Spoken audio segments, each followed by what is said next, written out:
গণিত পাঠশালায় তোমাদের সকলকে স্বাগত। আজ ষষ্ঠ শ্রেণীর কোষে দেখি ১.২ এর ১৬ দাগের অঙ্ক। এর আগের পাঠে ১৫ দাগ পর্যন্ত হয়েছিল। আচ্ছা, আমাদের এখানে দেয়া আছে দুটি সংখ্যার গসাগু ১।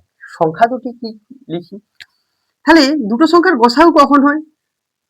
যদি সংখ্যা দুটি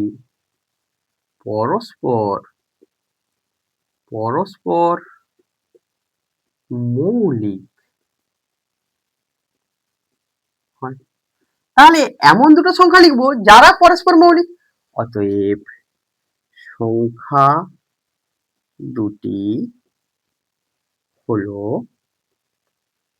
৮,৯। বহু সংখ্যা লেখা যাবে, আমরা সেখানে ৮ এবং ৯টা লিখলাম। এরপর আমরা ১৭ অঙ্কটা দেখব। ১৭ অঙ্কতে কি দেয়া আছে একটু পড়ে নিই, চলো একসাথে। ১৭ অঙ্কতে দেয়া আছে ৪৮টি রসগোল্লা ও ৬৪টি সন্দেশ কোনটি না ভেঙে সবচেয়ে বেশি কতজনের মধ্যে সমান সংখ্যায় দেয়া যাবে। তাহলে এখানে সবচেয়ে বেশি বলেছে, অর্থাৎ কি করতে হবে আমাদের? রসগোল্লার সংখ্যা এবং সন্দেশের সংখ্যার গসাগু করতে হবে। তাহলে তোমরা যে কোনো পদ্ধতিতে গসাগু করতে পারো, আমি ভাগ পদ্ধতিতে করছি। ৪৮ দ্বারা ৬৪কে ভাগ করব। ৪৮ একে ৪৮ বিয়োগ করো, কত আসছে?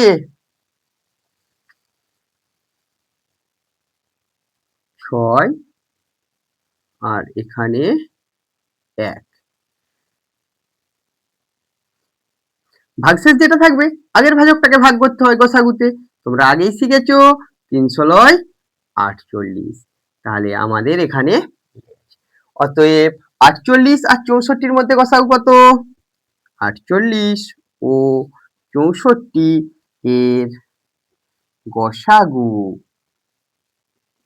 কত? ১৬। অতএব সর্বাধিক বা সবচেয়ে বেশি ১৬ জনের মধ্যে সমান সংখ্যায় ভাগ করা যাবে। সমান সংখ্যায় ভাগ করা যাবে। সমান সংখ্যায় ভাগ করা যাবে। তাহলে আমরা এটা সহজেই পেয়ে গেছি। এর পরের কোন অঙ্কটা করব? আমাদের এখানে ১৮ দাগের অঙ্কটাতে দেয়া আছে বিভাস ও তার বন্ধুরা মিলে ৮ জন অথবা ১০ জন করে নিয়ে একটা নাটকের দল তৈরি করার কথা ভাবলো। কমপক্ষে কতজন থাকলে উভয় প্রকারের দল তৈরি করতে পারবে হিসাব করতে বলেছে। তাহলে এখানে সলিউশনটা কি হবে? তাহলে কমপক্ষে শব্দটা ব্যবহার করা হয়েছে মানেই কি করতে হবে? লসাগু। তাহলে আমরা সংক্ষিপ্ত ভাগ পদ্ধতিতে লসাগু করব। ২ দ্বারা ভাগ করা যাবে দুটোকেই। ২ দ্বারা দুটোকেই উৎপাদকে বিশ্লেষণ করলে ৪ আর ৫ আসে।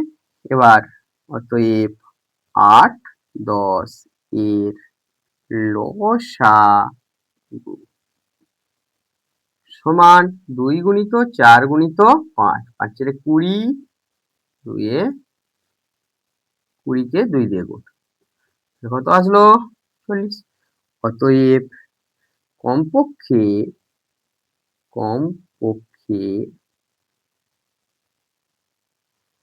৪০ জন নিয়ে উভয় প্রকারের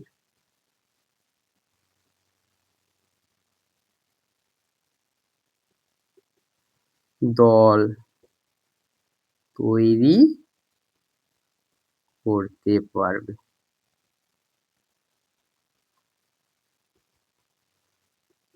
এবার আমরা ১৯-এর অঙ্কটাতে দেখব কি দেয়া আছে।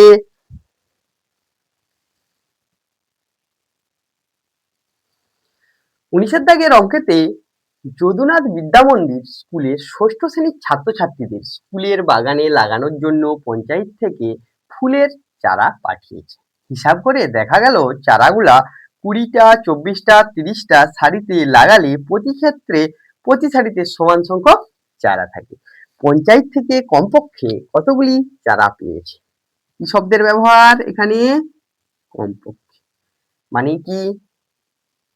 লসাগু করতে হবে। কার কার লসাগু করব? 20, 24 আর 30। আসো সলিউশন করি। তাহলে লসাগু করলে আমরা সংক্ষিপ্ত ভাগ পদ্ধতিতে করব। এখানে 20 আছে, 24 আছে আর কত আছে? 30 আছে। আমরা যদি এই 20, 24 আর 30 কে কি করি? 2 দ্বারা উৎপাদকে ভাঙি সবগুলোকে। 2 দিয়ে 20 কে উৎপাদকে বিশ্লেষণ করলে কত আসে? 10। 2 দিয়ে 24 কে 12, এটাকে 15। এবার তোমরা দেখো সব সংখ্যাগুলোকে একটা সংখ্যা দ্বারা ভাঙা যাবে না। আমরা লসাগু করার নিয়মে শিখেছি কমপক্ষে দুটোকে যদি ভাগ করা যায়, তাহলে 2 দিয়ে আমি 10 ও 12কে ভাগ করতে পারি। তাহলে 2 দিয়ে 10কে ভাগ করলে 5, 12কে ভাগ করলে 6, 15কে ভাগ করা যাচ্ছে না, 15 নেমে গেল। এবার 5 দ্বারা যদি আমি ভাগ করি, এখানে 5 দিয়ে 5কে ভাগ করলে কত হবে? 1। 6কে ভাগ যায় না, 6 রয়ে গেল এখানে 3। আবার দেখো 3 দ্বারা 6কেও ভাগ যায়, আবার 3কেও। 1, 2 আর 1। তাহলে এখানে কি আসছে? এই ঘটনাটা দেখতে পেলাম, বা উৎপাদক করলে এটা আসলো। এদের লসাগু বার করব। তাহলে অতএব 20, 24, 30 এর লসাগু সমান কি লিখবো? কত আছে? 2, 2, 5, 3, 1, 2, 1। একগুলো না লিখলেও চলবে।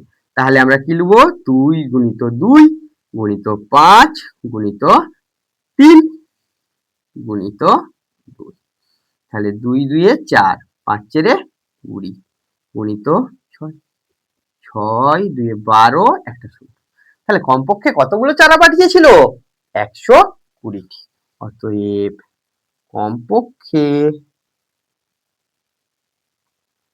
120টি চারা পাঠিয়েছিল।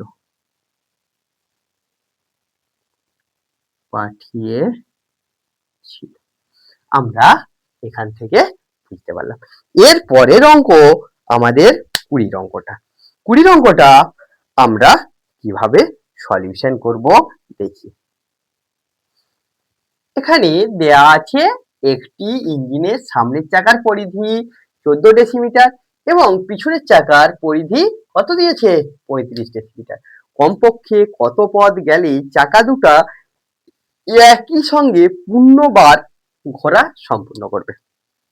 তাহলে আমরা এখানে সলিউশনটা কিভাবে করব? দেখো আমরা সমাধানটা যখন করব, এখানে কমপক্ষে শব্দটা ব্যবহার করেছে। তাহলে কি করতে হবে? লসাগু 14 ডেসিমিটার আর কত আছে? 35। তাহলে 14 আর 35 দুটোকেই 7 দিয়ে ভাগ করা যায়। 7 2 14, 5 7 35।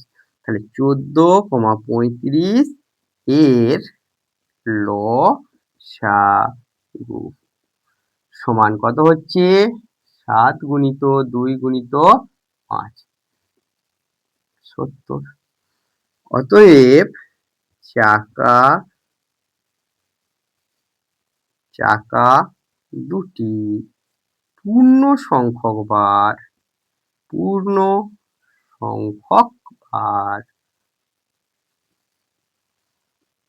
আবর্তন করবে যদি 70 ডেসিমি পথ যায়। তাহলে 70 পর্যায় আমরা দেখতে পেলাম। 21 অঙ্ক প্রতি ক্ষেত্রে সংখ্যা লিখি যাদের গসাগু। তাহলে 21 অঙ্কটা দিয়ে আছে কি প্রতি ক্ষেত্রে সংখ্যা লিখতে বলেছে, দুটা করে সংখ্যা লিখি যাদের গসাগু 7। এর অঙ্কটা দিয়ে আছে গসাগু কত হবে সমান 7। তাহলে আমি যদি 7-এর দুটো কি লিখি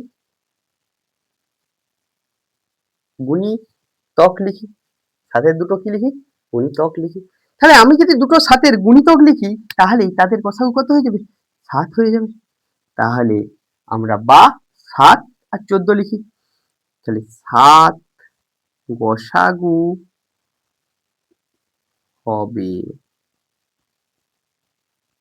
যদি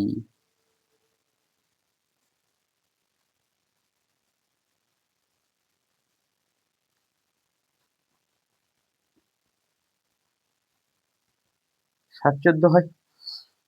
দেখো আমি বললাম গুণিতক, কিন্তু গুণিতক মনে করো 14-28 আছে 7-এর গুণিতক, কিন্তু সেখানে গসাগু কত হয়ে যাবে 14 হয়ে যাবে। তাহলে 7 গসাগু হতে গেলে অবশ্যই 7-কে রাখো, বা একটা 7-এর জোড় গুণিতক আর একটা বিজোড় গুণিতক রাখতে হবে। বিয়ের অঙ্কটাতে লসাগু 12 কত হবে লসাগু 12।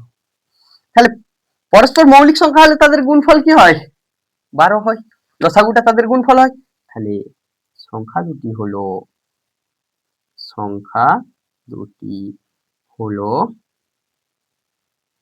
3,4।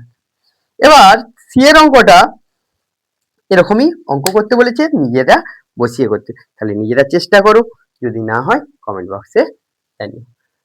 তোমাদের যদি গণিত পাঠশালার ক্লাস ভালো লেগে থাকে তাহলে গণিত পাঠশালার ফেসবুক পেজে গিয়ে ফলো করো, কমেন্ট করে জানাও কোন ক্লাসটা লাগবে বা কোন অঙ্কটা তোমাদের অসুবিধা আছে, কমেন্ট করো আর লাইক করো, বন্ধুদের মধ্যে শেয়ার করো, এবং গণিত পাঠশালা ইউটিউব চ্যানেলে গিয়ে সাবস্ক্রাইব করো ও পাশে বেল আইকনটি প্রেস করো পরবর্তী ক্লাসটি ঠিক সময় মতো পাওয়ার জন্য।